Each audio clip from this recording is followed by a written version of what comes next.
दादा जिल्हा परिषद त्या वर्षी सर्वात जास्त मताधिक्यांनी निवडून आलेला एकमेव उमेदवार म्हणून राहुल भाई यांची त्या ठिकाणी ओळख आहे. पण जरा विधानसभेला तुम्ही कमी पडला.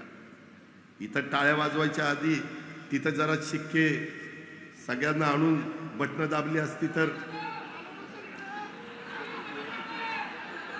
तर त्या पद्धतीनं अरे होय मी मगाशी सांगितलं ना काय स्टॅम्पवर लिहून देऊ. तुम्ही काळजी करू नका. तुम्ही फक्त राहुल भैयाच्या पाठीशी राहा. जिथं जिथं घड्याळाचे उमेदवार उभे केले जातील ते उमेदवार म्हणजे राहुल भैया आहे एवढंच लक्षात ठेवायचं. आणि त्या पद्धतीनं आपण सगळ्यांनी काम करायचं. आणि ह्या पद्धतीनं त्यांनी अतिशय चांगल्या प्रकारे जिल्हा परिषदेचं अध्यक्षपद पण भूषवलेलं तुम्ही सगळ्यांनी अनुभवलंय.